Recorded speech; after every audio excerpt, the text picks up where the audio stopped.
खुलुमबाय बड'लेण्ड खौरांनि गासै नायगिरि नोंथांमोनखौ बरायबाय आं बे समाव दङ नलबारि जिल्लानि सिङाव थानाय धमधमा ओनसोलाव दङ आरो बे धमधमा ओनसोलावनो गंसे बाथौ आश्रम गोजौ फरायसालि दङ आरो बे बाथौ आश्रम फरायसालिनिनो सानै फरायसाफोरा थांनाय 2019 मायथाइनि HSLC आनजादाव डिस्टिंक्शन मोननो हादों। बे डिस्टिंक्शन मोननो हानायनि सानै फरायसुलि बिथांमोनखौ जों बेवहाय मोगा-मोगि लानो फैदों आरो लोगोसे बे फरायसालिनि प्रिन्सिपाल बिथांजों दान्दिसे जों मोगा-मोगि लानो होननानै जोंनि बड'लेण्ड खौरांनि टीमा बेवहाय दंफैयो। अब्ला बड'लेण्ड खौरांनि गासै नायगिरि नोंथांमोन आं बे समाव दङ नैबे धमधमा बाथौ आश्रम गोजौ फरायसालिनि अफिसाव दङ आरो आंजों लोगोसे दङ बे धमधमा बाथौ फरायसालिनिनो फरायसालि सामलाय आफादनि मानगोनां नेहाथारि अजित नार्जारी बिथाङा दङ आरो लोगोसे बे बाथौ आश्रम धमधमा गोजौ फरायसालिनिनो गोरायुं बिथां साराबो दङ। जों गिबियावनो सार बिथां अजित नार्जारी बिथांखौ जोङो फंनैसो खोथा सोंनो सानदों।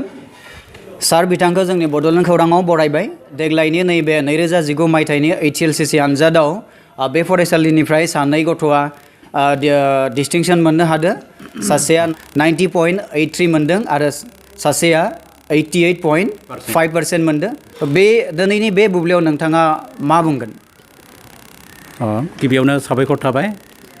थारैनो जों जेरैबायदि फिथाइ लुबैदोंमोन जों बे सानै फरायसानिफ्राय जों मोजां फिथाइखौनो मोनदों आरो जों आसा खालामबावदोंमोन एसे मोजां फिथाइ मोनबावगोन होननानै। थारैनो जोबोद गोजोननाय मोनदों। थांनाय बोसोरावबो नोंथांमोननि बे फरायसालिनिफ्रायनो डिस्टिंक्शन लाखिनाय दंमोन। थांनाय बोसोरनि जिथु फरायसालिनि रिजाल्टजों आरो देग्लायनि नैबे रिजाल्टजों रुजुनायाव देग्लायनिया बेसेबां मोजांसिन बा बेसेबां माने गाज्रिसिन जादों नोंथाङा बेनि बेलायाव मा बुंगोन? आच्चा, देग्लाय जोंहा सानै डिस्टिंक्शन मोनदों, साबा फार्स्ट मोनदों आरो साबा सेकेन्ड, सासे थार्ड। थांनाय बोसोराव जोंहा डिस्टिंक्शना सासेल'मोन। बेनिफ्राय थांनाय बोसोरनि रुजुनायाव देग्लायनि डिस्टिंक्शन मोननाय फरायसाया एसे नाम्बारा बारायसिनदों, सेबाबो बारा मोनसिनदों। देग्लाय जोंहा सानै डिस्टिंक्शन मोनदों, थांनाय बोसोराव डिस्टिंक्शना सासेल'मोन। बड'लेण्ड खौरांनि आं नायगिरि नोंथांमोनखौ फोरमायनो नागिरो जे नैबे धमधमा बाथौ आश्रम गोजौ फरायसालिनि बे फरायसालिया मोनसे जौगानाय थाखोआव फैगासिनो दङ। थांनाय बोसोराव सासे डिस्टिंक्शन मोनदोंमोन, बे बारावबो डिस्टिंक्शन मोनगोन, नेक्स्ट बारावबो निस्सय डिस्टिंक्शन मोननायनि आसा दङ।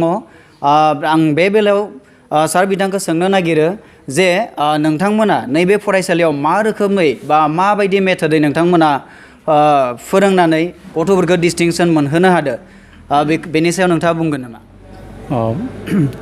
बेनि बेलायाव आं बेखौनो बुंनो सानो, जोंनि फोरोंगिरिया रेगुलार, पांक्चुएल आरो फरायसाफोरखौबो जोंहा फोरोंगिरिफोरा गासै जिखिनि फोरोंनांगौ बेखौ मोजाङै फोरोंनानै जेब्लाबो रेगुलार आरो पांक्चुएल जानो होयो। बेखिनियाव मोनसे खोथा बुंनो सानो जोङो, थांनाय बोसोरनि जाय फरायसाया डिस्टिंक्शन मोनदों बे फरायसाया जोंहा आसामनि टप 10 आव हाबनो 44 नाम्बार नांबावगौमोन आरो देग्लायनि डिस्टिंक्शन मोननाय जुमि नार्जारीनोबो देग्लाय टप 10 आव हाबनो 38 नाम्बार नांबावगौमोन। बे नोंथांनि जा सोंनायनि फिननायाव जों बुंनो लुबैयो, जोंनि बे फरायसालिनि फोरोंगिरिफोरा कनसियास, फरायसाफोरा कनसियास आरो गार्जेनफोरा कनसियास, बेखौनो आं बुंनो सानो। सार बिथाङा दानि बावैसो बुंबाय बै टप 10 आव हाबनो थाखाय बारा मार्क्स नांलामोन। नोंथांमोना बेबायदि सानदोंमोन मा देग्लाय बेयो टप 10 आव मोनहैगोन होनना नोंथांमोननि बे फरायसालिनिफ्राय? जों खोब फोसावाखैब्लाबो जों फोरोंगिरिफोरनि नाजानाय, गार्जेनफोरनि नाजानाय आरो फरायसाफोरनि नाजानायखौ नोजोर होनानै जों एसेब्लाबो आसा खालामदोंमोन आरो जों सानो उननि फैबाय थानाय बेटसआ थारैनो बे जांख्लाखौ मोनहैनो हागोन। अब्ला नोंथांमोननि जिथु आसा थिनाय बायदि देग्लायनि बै टप 10 आव हाबहैनो हायासै, बेनि गोरोन्थिखौ नोंथाङा सोरनो होगोन? बे एक्सुवेलि रावनिबो गोरोन्थि नङा। बेयो नाजादोंमोन, गासैबो फोरोंगिरियाबो नाजादोंमोन, गार्जेनाबो नाजादोंमोन, फरायसायाबो नाजादोंमोन।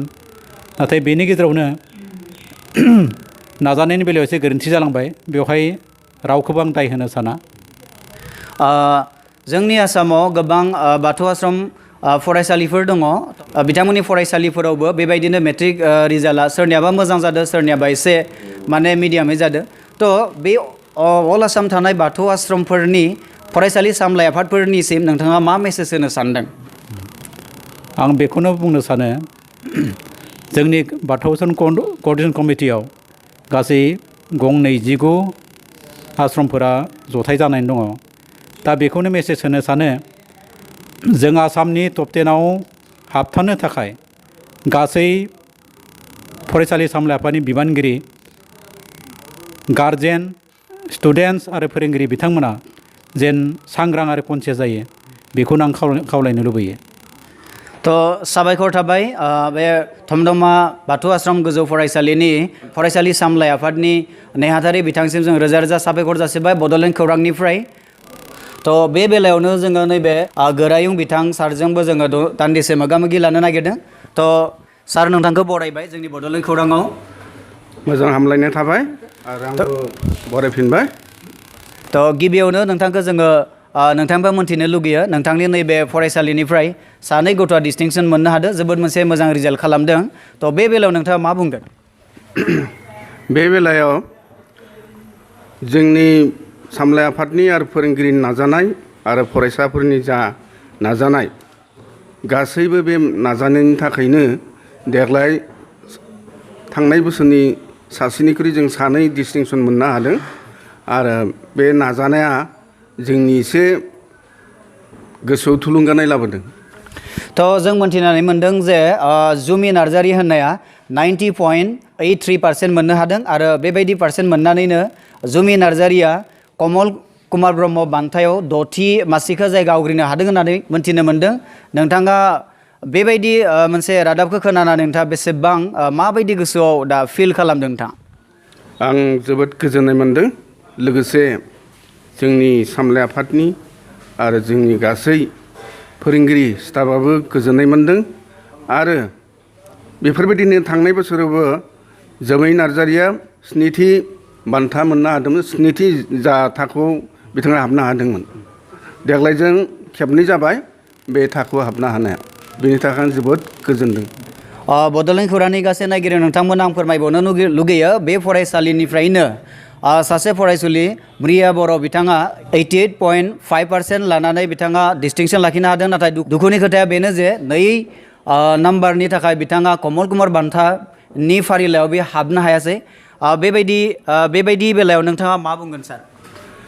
बेयो जोङो जिखिनि नाजादोंमोन बे नाजानायनि बेलायाव जिहेथु जोंनि फरायसुलिया हाबनो हायाखिसै बियो जानो हागौ बिथांनि लाइफआव बे मोनसे दुखु फोरमायनाय आरो जोंनि लाइफआव मोनसे दुखु फोरमायनाय मानो होनोब्ला सानै जुदि बे बान्थायाव हाबनो हायोमोनब्ला जोंनि गोसोआ गोजोनगौमोन। जेरैबायदि बाथौ आश्रम जथाय आफादनि जा टप 10 बे टप 10आव जोंनिफ्रायनो 1थि आरो 2थि मोननो हादों मासि मोननो हादों। ओंखायनो बेहायबो कमल कुमार बान्थायावबो जुदि जोंनिफ्राय सानै गथ'आ बेयाव हाबनो हायोब्ला जोंहा आरो गोजोनबावगौमोन। ओंखायनो जोंहा एसे दुखु थालांबाय। जायानो जाया मानो बे जोंनि थाखाय एसे गोसोआव दाव जाना थागोन आरो। थ' सार जों मोन्थिनो मोनबाय जे नोंथांमोना थांनाय बोसोरावबो डिस्टिंसन दंमोन आरो देग्लायबो सानै डिस्टिंसन दङ। नेक्स्ट बाराव डिस्टिंसन लाखिबा नोंथांमोननिया हेट्रिक जागोन। थ' नोंथांमोननि फरायसालिनिफ्राय बेबायदिनो मोजां गथ'आ मोजां पास खालामलांबाय थादों टप 10आवबो जायगा मोनथों बेखौ जोङो आसा थिबाय आरो बड'लेण्ड खौरांजों दान्दिसे सम होनायनि थाखाय जोङो रोजा रोजा साबायखर जासिबाय। गोजोन्थों सार। गोजोन्थों साबायखर थाबाय बोराइ बाथौआ जेब्लाबो बयखौबो मोजाङै मोजां लाखिथों आरो जोंबो जिखिनि नोंथाङा जेरैबायदि बुंबाय आरो जोंखौ जेरैबायदि सुलाद लाफायबाय जोंबो आसा खालामदों फैगोन बोसोराव बिनिख्रुइ बांसिन मोजां रिजाल्ट जागोन होननानै आं बेखौनो आसा खालामो आरो नोंथांमोनाबो जोंनि हेफाजाबाव थागोन होनना आसा खालामबाय। बेनि उनाव जोङो नैबे फरायसालिनिफ्राय सानै फरायसाफोरा डिस्टिंसन मोननो हादों। बे डिस्टिंसन मोननाय फरायसुलि सानैखौ जोङो मोगा मोगि लानो नागिरदों। गिबि सासेया जाबाय जुमि नार्जारि आरो गुबुन सासेया जाबाय म्रिया बर'। जों बिथांमोनखौ दान्दिसे समावनो जोङो मोगा मोगि लानाय जागोन।